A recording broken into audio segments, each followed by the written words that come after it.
Front പുള്ളിക്കാരി പോവുമായിരുന്നു. അപ്പോൾ ട്രെയിനിൽ വെച്ചിട്ട് ഒരാൾ ഭയങ്കരമായിട്ട് ലൈക്ക് കൈ കൊണ്ടിങ്ങനെ പുള്ളിയുടെ കണ്ണ് പോലും മാറ്റാതെ ഭയങ്കര ബാഡായിട്ട് നോക്കുന്നു. പുള്ളിയുടെ പീനസിൽ പിടിക്കുന്നു. കമ്പാർട്ട്മെൻറ്റിലോട്ട് പോലീസാരും വന്നില്ല. പിന്നെ ആലപ്പുഴ എത്തി. നമസ്കാരം. നിങ്ങളിപ്പോൾ കേട്ടിട്ടുള്ള ഒരു വോയിസ് എനിക്ക് എൻ്റെ ഒരു സബ്സ്ക്രൈബർ അയച്ചു തന്നതാണ് കേട്ടോ. കാര്യം ഏകദേശം എന്താണ് വിഷയം എന്നുള്ളത് നിങ്ങൾക്ക് പിടികിട്ടി കാണും. ഈ വീഡിയോയിൽ ഫസ്റ്റ് ഒരു വോയിസ് പ്ലേ ചെയ്യുന്നുണ്ട്, അത് എൻ്റെ ഒരു സബ്സ്ക്രൈബറാണ്. രണ്ടാമത്തെ ഒരു ഫീമെയിൽ വോയിസ് പ്ലേ ചെയ്യുന്നത് അത് പുള്ളിയുടെ ഒരു ഫ്രണ്ടാണ്. ആ കുട്ടി ട്രെയിനിൽ യാത്ര ചെയ്ത സമയത്ത് നമ്മുടെ ഇന്ത്യൻ റെയിൽവേസിൽ നമ്മുടെ കേരളത്തിലൂടെ ട്രെയിനിൽ യാത്ര ചെയ്ത സമയത്ത് അവർ നേരിട്ടിട്ടുള്ള വളരെ മോശമായിട്ടുള്ള ദുരനുഭവം എന്ന് വേണമെങ്കിൽ പറയാം. ഓക്കെ, നേരിട്ട് ദുരനുഭവം മാത്രമല്ല, ഇത് ചെയ്ത വ്യക്തി അവർക്ക് തോന്നുന്നത്, ഇപ്പോൾ നിങ്ങൾ ആ ഒരു ഫുട്ടേജിൽ അയാളുടെ ഒരു ഫേസ് കണ്ടല്ലോ, അയാളൊരു മലയാളിയാണെന്ന് തോന്നുന്നില്ല, അല്ലാന്നാണ് അവർക്ക് മനസ്സിലാവുന്നത്. പക്ഷേ എന്താ വെച്ചാൽ ഇങ്ങനെ ഒരു ദുരനുഭവം അവർക്ക് ഉണ്ടായിട്ട് അവർക്ക് ഒരാൾ പോലും അവിടെ സീരിയസ്ലി അത് ഒരു ലേഡി ആണ് അവരെ കമ്പാർട്ട്മെൻറ്റിൽ ഹെൽപ്പ് ചെയ്തത്. പക്ഷേ ഈ റെയിൽവേയുടെ ഭാഗത്തുനിന്നോ ഇപ്പോൾ ഇത്രയധികം സ്ത്രീ സുരക്ഷ പറയുന്ന നമ്മുടെ നാട്ടിൽ, നമ്മളെ കേരളത്തിൽ റെയിൽവേയുടെ ഭാഗത്തുനിന്ന് അല്ലെങ്കിൽ റെയിൽവേ പോലീസിൻ്റെ ഭാഗത്തുനിന്നോ അധികൃതരുടെ ഭാഗത്തുനിന്നോ ഒരു ഹെൽപ്പും കിട്ടിയിട്ടില്ല എന്നുള്ള വളരെ ആയിട്ടുള്ള ഒരു ഇൻസിഡൻ്റാണ്, ഒരു വോയിസ് ക്ലിപ്പാണ് അവരെനിക്ക് ഷെയർ ചെയ്ത് തന്നിട്ടുള്ളത്. അവർക്ക് എന്താ വെച്ചാൽ ഒരു ഭാഗത്തുനിന്ന് അവർക്കൊരു ഇതും കിട്ടിയിട്ടില്ല. ഫ്രണ്ട്സിനോട് പറയുന്ന സമയത്ത് അവർ റെയിൽവേയിലുള്ള ഒരുപാട് ഹെൽപ്പ് ലൈൻ നമ്പേഴ്സിൽ കോൺടാക്ട് ചെയ്യാൻ നോക്കി. അത് റെയിൽവേ കൊടുത്തിട്ടുണ്ടല്ലോ, ഞാൻ നോക്കി, അതിൽ 4 നമ്പേഴ്സ് ഇട്ടുണ്ട്. ഈ നമ്പേഴ്സിലൊക്കെ കോൺടാക്ട് ചെയ്യാൻ നോക്കുന്ന സമയത്ത് ഫോൺ പോകുന്നില്ല, നമ്പർ അവൈലബിൾ അല്ല, അല്ലെങ്കിൽ എടുത്തിട്ട് വിളിച്ചിട്ട് കട്ട് ചെയ്യുന്നു, അല്ലെങ്കിൽ എന്ത് സംഭവിക്കുന്നു, ഈ വിളിച്ചിട്ട് ഈ ഫോൺ റിങ് ചെയ്യുന്നുണ്ട്, അല്ലെങ്കിൽ ബിസിയാണ്. ഇങ്ങനത്തെ എല്ലാവിധ സംവിധാനങ്ങളുണ്ട്. സംവിധാനമല്ല, ഇങ്ങനത്തെ എല്ലാവിധ സിറ്റുവേഷനാണ് അവർ അനുഭവിക്കേണ്ടി വന്നിട്ടുള്ളത്. അപ്പോൾ സത്യം പറയാലോ, കേട്ട സമയത്ത് സ്വാഭാവികമായിട്ടും ദേഷ്യം പിടിച്ചു. കാരണം നമ്മുടെയൊക്കെ സഹോദരിമാരാണ് ഇങ്ങനെ യാത്ര ചെയ്തിട്ട് അവർക്ക് ഇങ്ങനത്തെ ഒരു ദുരനുഭവം ഉണ്ടാകുന്ന സിറ്റുവേഷൻ വരിക, പ്ലസ് അവർക്കൊരു ഹെൽപ്പും കിട്ടാത്തൊരു സ്ഥിതി വരിക എന്ന് പറഞ്ഞ സമയത്ത് സ്വാഭാവികമായിട്ടും നമുക്ക് ദേഷ്യം പിടിക്കില്ലേ. ഞാൻ ഇതിൻ്റെ കംപ്ലീറ്റ് ഡീറ്റെയിൽസ് ആയിട്ടുള്ള വോയിസ് പ്ലസ് ആളുടെ വീഡിയോ ഡീറ്റെയിൽസ് കംപ്ലീറ്റ് കൊടുക്കാം. അത് കണ്ടതിന് ശേഷം നമുക്ക് ഈ ഒരു ടോപ്പിക്കിലേക്ക് വരാം. പിന്നെ എന്താ വെച്ചാൽ ഞാൻ ഇതിപ്പോൾ ഈ വന്നിട്ടുള്ളത് കംപ്ലീറ്റ് വോയിസ് ചേഞ്ച് ചെയ്തിട്ടുണ്ട്. കാരണം വെച്ചാൽ അവരുടെ സെക്യൂരിറ്റി അല്ലെങ്കിൽ സേഫ്റ്റി അല്ലെങ്കിൽ പ്രൈവസിയെ റെസ്പെക്റ്റ് ചെയ്തുകൊണ്ട് അവരുടെ വോയിസ് നമ്മൾ ചേഞ്ച് ചെയ്തിട്ടാണ് പുറത്ത് വിട്ടിട്ടുള്ളത് കേട്ടോ. അതുകൊണ്ട് നിങ്ങളെന്താ വെച്ചാൽ ഈ വീഡിയോ നിങ്ങൾ മാക്സിമം ഷെയർ ചെയ്യുക, ഈ വ്യക്തിയുടെ ഐഡൻറ്റിറ്റി എല്ലാവരിലേക്കും എത്തിക്കാനുള്ള ഷെയർ ചെയ്യുക. കാരണം വെച്ചാൽ ഇതുപോലെ ഒരു അനുഭവം വേറെ ആർക്കും വരാതിരിക്കട്ടെ. ഇങ്ങനത്തെ ആൾക്കാരെ കണ്ടു കഴിഞ്ഞാൽ അറ്റ്ലീസ്റ്റ് ഈ വ്യക്തി ഇതിപ്പോൾ ഒരു ഒറ്റപ്പെട്ട സംഭവം എന്നുള്ളത് തോന്നുന്നില്ല.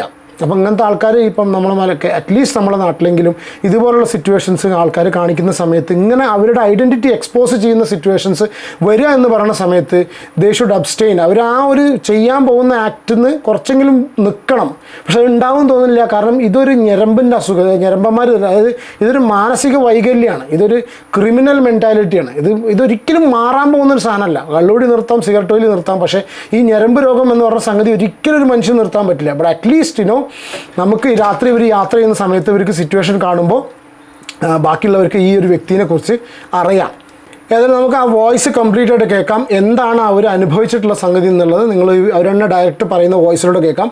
ആദ്യം ഞാൻ പ്ലേ ചെയ്യുന്നത് എനിക്ക് എൻ്റെ സബ്സ്ക്രൈബറാണ്, പുള്ളി അയച്ചു തന്നിട്ട് പുള്ളിയുടെ വോയിസും പിന്നെ ആ ലേഡി നേരിട്ട് അവർ അനുഭവിച്ചിട്ടുള്ള വോയിസും പ്ലസ് അതിൻ്റെ ആ വീഡിയോ ക്ലിപ്പും കാണിച്ചു തരാം കേട്ടോ. വൈകിട്ട് ട്രിവാൻഡ്രത്തുനിന്ന് ആലപ്പുഴയിലേക്ക് എൻ്റെ ഒരു ഫ്രണ്ട് പുള്ളിക്കാരി പോവുമായിരുന്നു. അപ്പോൾ ട്രെയിനിൽ വെച്ചിട്ട് ഒരാൾ ഭയങ്കരമായിട്ട് ലൈക്ക് കൈ കൊണ്ടിങ്ങനെ മുട്ടുകൊണ്ട് ടച്ച് ചെയ്യുക, അങ്ങനെയൊക്കെ ആയി. അപ്പോൾ അടുത്തിരുന്നൊരു ചേച്ചി റിയാക്ട് ചെയ്തെന്ന് വെച്ചാൽ ഇങ്ങനെ പറഞ്ഞു മാറിയിക്കാനൊക്കെ പറഞ്ഞിട്ട്, അങ്ങനെ ആ പുള്ളി തൊട്ട് ഓപ്പോസിറ്റ് സൈഡിലായിരുന്നു. എന്നിട്ട് ഫുള്ളിങ്ങനെ തുറച്ച് നോട്ടവും കാലെടുത്ത് ഇങ്ങനെ ഈ ഫ്രണ്ടിലെ സീറ്റിൽ വെക്കുമല്ലോ, അങ്ങനെ കാലെടുത്തൊക്കെ വെച്ച് അതിൻ്റെയൊക്കെ വീഡിയോ എടുത്ത് വെച്ചിട്ടുണ്ട്. പുള്ളിക്കാരി വീഡിയോ എടുത്ത്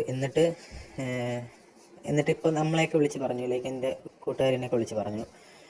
അപ്പോൾ നമ്മളെല്ലാവരും കൂടെ ലൈക്ക് എന്തെങ്കിലും റെയിൽവേയിൽ വിളിച്ചിട്ട് പെട്ടെന്ന് ഹെൽപ്പ് കിട്ടുമോ എന്നുള്ള ഇതിൽ ഇന്ത്യൻ റെയിൽവേയുടെ വെബ്സൈറ്റിൽ കയറിയിട്ട് ടോൾ ഫ്രീ നമ്പേഴ്സ് ഓൾമോസ്റ്റ് ഒരു 6 നമ്പേഴ്സ് എങ്കിലും 5-6 നമ്പേഴ്സ് ട്രൈ ചെയ്തിട്ടുണ്ട്.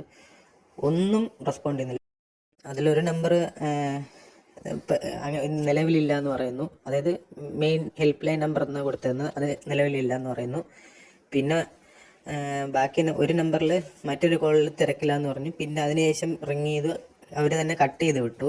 ബാക്കിയൊന്നും ഫോണിൽ എടുക്കുന്നില്ല, കിട്ടുന്നില്ല. ലൈക്ക് അത്രയും രാത്രി ഫുൾ ട്രൈ ചെയ്തിട്ടും കിട്ടുന്നില്ലായിരുന്നു. ഏകദേശം ഒരു അരമണിക്കൂറോളം ട്രൈ ചെയ്ത് കിട്ടുന്നില്ലായിരുന്നു. അപ്പോൾ അതിൻ്റെ അങ്ങനെ ഒരു ഇത് സംഭവം റെയിൽവേയിൽ തന്നെ ഹെൽപ്പ് ലൈൻ നമ്പറിൽ പോലും വിളിച്ചിട്ട് നടക്കാത്ത സംഭവം ഇങ്ങനെ നടന്നു. പുള്ളിയുടെ വോയിസ് കേട്ടാൽ തന്നെ അറിയാം അത്രയും ഹെൽപ്ലെസ് സിറ്റുവേഷനിലാണ് വന്നിരിക്കുന്നത് എന്നുള്ളത്. ഇനി ഈ വ്യക്തിയുടെ ആ ഒരു പീഡനം, ആ ഒരു സിറ്റുവേഷനിൽ അകപ്പെട്ടുള്ള ആ ഒരു കുട്ടിയുടെ വോയിസും കൂടി ഞാൻ ജസ്റ്റ് ഇവിടെ പ്ലേ ചെയ്യാം, പ്ലസ് അതിൻ്റെ അയാളുടെ ഒരു വീഡിയോ. ഇന്നലെ ഞാൻ ട്രിവാൻഡ്രം ടു ആലപ്പുഴയിലോട്ട് ട്രെയിനിൽ ട്രാവൽ ചെയ്യുന്ന സമയത്ത് എനിക്കൊരു ബാഡ് എക്സ്പീരിയൻസ് ഉണ്ടായി. മാവേലി എക്സ്പ്രസ്സിനാണ് പോയത്. ജനറൽ കമ്പാർട്ട്മെൻ്റ് ആയിരുന്നു. അത്യാവശ്യം നല്ല തിരക്ക് തന്നെ കമ്പാർട്ട്മെൻറ്റിലുണ്ടായിരുന്നു. അപ്പോൾ ഞാനാണെങ്കിൽ ഒരു സൈഡ് സീറ്റിലായിരുന്നത്. എൻ്റെ തൊട്ടടുത്ത് ഒരു ചേട്ടൻ നിൽക്കുന്നുണ്ടായിരുന്നു. ചേട്ടൻ്റെ കൈയാണെങ്കിൽ എൻ്റെ ഷോൾഡറിൽ ടച്ച് ആവുന്നുണ്ടായിരുന്നു. അപ്പം ഞാനോർത്ത് തിരക്ക് കാരണം ടച്ച് ആവുന്നതാണ് എന്ന് വിചാരിച്ചു. അത് കഴിഞ്ഞു ഈ പുള്ളിക്കാരൻ എൻ്റെ തൊട്ടടുത്ത് ഇരുന്നിട്ട് പുള്ളിയുടെ കൈ കൊണ്ട് എന്നെ ടച്ച് ചെയ്യാൻ വേണ്ടി നോക്കി. ഇതെല്ലാം കണ്ടിട്ട് എൻ്റെ തൊട്ട് ഫ്രണ്ടിൽ ഒരു ചേച്ചി ഇരിക്കുന്നുണ്ടായിരുന്നു. ചേച്ചി എന്നെ അങ്ങോട്ടേക്ക് വിളിച്ച് ഞാൻ സീറ്റ് മാറിയിരുന്നു. അത് കഴിഞ്ഞ് പുള്ളിയാണെങ്കിൽ അത് കഴിഞ്ഞ് ഭയങ്കര ബാഡായിട്ട് നോക്കിക്കൊണ്ടിരിക്കുന്നു. പുള്ളിയുടെ കണ്ണ് പോലും മാറ്റാതെ ഭയങ്കര ബാഡായിട്ട് നോക്കുന്നു. പുള്ളിയുടെ പീനസിൽ പിടിക്കുന്നു, കാലെടുത്ത് സീറ്റിൽ വെക്കുന്നു. നമ്മൾ ഈ പുള്ളിക്കാരനോട് പറഞ്ഞപ്പം കാല് മാറ്റി തന്ന്. പക്ഷേ നോട്ടം അതുപോലെ തന്നെ, ഭയങ്കര നോട്ടം, ഭയങ്കര ബുദ്ധിമുട്ട്. ഞാൻ ഒറ്റയ്ക്കാണ് ട്രാവൽ ചെയ്തത്, എൻ്റെ കൂടെ ആരും ഇല്ലായിരുന്നു. അത് കഴിഞ്ഞ് ഞാൻ ആലപ്പുഴ വരെ ഭയങ്കര ബുദ്ധിമുട്ടിയാണ് ട്രെയിനിലിരുന്നത്. ഞാൻ പോലീസിനെ നോക്കി, പക്ഷേ കമ്പാർട്ട്മെൻറ്റിലോട്ട് പോലീസാരും വന്നില്ല. പിന്നെ ആലപ്പുഴ എത്തി. എൻ്റെ ഫ്രണ്ട്സ് ആണെങ്കിൽ ഈ ഇൻസിഡൻറ്റ് കംപ്ലയിൻറ്റ് ചെയ്യാൻ വേണ്ടിയിട്ട് റെയിൽവേയിൽ കുറേ ഹെൽപ്പ് ലൈൻ നമ്പറിലോട്ട് കോൺടാക്ട് ചെയ്തു. പക്ഷേ ഒന്നും ഒരു യൂസ്ഫുള്ളും ഇല്ല. ആ നമ്പറൊക്കെ ചുമ്മാ വെറുതെ ഹെൽപ്പ് ലൈൻ നമ്പർ എന്ന് പറഞ്ഞ് പേരിന് ഇങ്ങനെ ഇട്ടേക്കുന്ന പോലെ തോന്നിയത്. ഒരു 8ഓളം നമ്പറിലോട്ട് കോൺടാക്ട് ചെയ്യാൻ നോക്കി. പക്ഷേ ഒന്നും ഒരു റെസ്പോണ്ടും ഇല്ല, കണക്റ്റ് പോലും ആവുന്നില്ല, ബെല്ല് പോലും ഇല്ല. ഇതാണ് റെയിൽവേയിലെ ഹെൽപ്പ് ലൈൻ നമ്പറിൻ്റെയൊക്കെ കുഴപ്പം. ഒരു ഇൻസിഡൻറ്റ് പറ്റിക്കഴിഞ്ഞാൽ നമ്മൾ ഒന്ന് വിളിച്ച് കംപ്ലയിൻറ്റ് രജിസ്റ്റർ ചെയ്യാൻ അങ്ങനെ ഒന്നും തന്നെ അവൈലബിൾ അല്ല. കഷ്ടം എന്ന് പറഞ്ഞ് തള്ളിക്കളയാൻ പറ്റുന്ന സംഭവമല്ല. നമ്മുടെ നാട് കേരളം എന്ന് മാത്രമല്ല, എനിക്ക് തോന്നുന്നു ലോകത്തുള്ള എല്ലാ മലയാളികളും, പിന്നെ മിക്ക ഭാഷയുള്ള ആൾക്കാർ അറിയുമെന്നറിയില്ല, പക്ഷെ എന്നാലും മലയാളികളെല്ലാവരും ചർച്ച ചെയ്തിട്ടുള്ളൊരു വിഷയമാണ് സൗമ്യയുടെ സിറ്റുവേഷൻ അല്ലേ.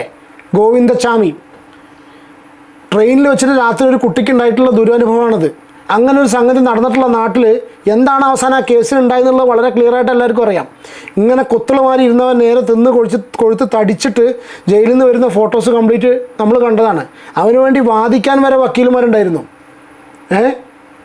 അപ്പം അങ്ങനെ സംഗതികൾ നടന്നിട്ടുള്ള ഒരു നമ്മുടെ നാട്ടിൽ, കേരളത്തിൽ വീണ്ടും ഈ ഇത്രയധികം പുരോഗമനം, ഇത്രയധികം സ്ത്രീ സുരക്ഷ എന്ന് പറയുന്ന കേരളത്തിൽ ഇങ്ങനൊരു സംഗതി വീണ്ടും നടന്നിട്ട് അതിന് യാതൊരുവിധ ഒരു റെസ്പോൺസ് റെയിൽവേയുടെ ഭാഗത്തുനിന്നോ ഇവിടെ റെയിൽവേ പോലീസിൻ്റെ ഭാഗത്തുനിന്നോ ഉണ്ടായില്ല എന്ന് പറഞ്ഞെങ്കിൽ ഷെയിം എന്ന് മാത്രമേ പറയാനുള്ളൂ. ഇനി വീണ്ടും ഈ സൗമ്യയുടെ പോലത്തെ അല്ലെങ്കിൽ ഗോവിന്ദച്ചാമിയുടെ കേസ് പോലത്തെ കാര്യങ്ങൾ വീണ്ടും ആവർത്തിക്കണമായിരിക്കും അല്ലേ. അത് കഴിയുമ്പോഴല്ല ഇതിനെക്കുറിച്ചൊക്കെ നമ്മൾ കുറേ സോഷ്യൽ മീഡിയയിലൂടെ, കുറേ ഫേസ്ബുക്കിലൂടെ, അല്ലെങ്കിൽ കുറേ റിയാക്ഷൻ വീഡിയോസ് ഇങ്ങനെ ചെയ്തിട്ട് വല്ല കാര്യമുണ്ടോ?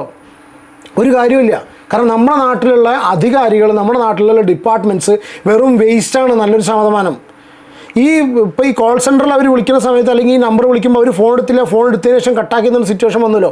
അവരുടെ ആരെയും കുടുംബത്തിലുള്ള ആൾക്കാരൊന്നും ഇതുപോലെ അസമയത്തും കാര്യങ്ങളും പ്രശ്നങ്ങളും യാത്ര ചെയ്യുന്നുണ്ടായിരിക്കില്ല. ഉണ്ടെങ്കിൽ അവരാരെങ്കിലും ഈ വീഡിയോ കാണുന്നുള്ള അറിയില്ല.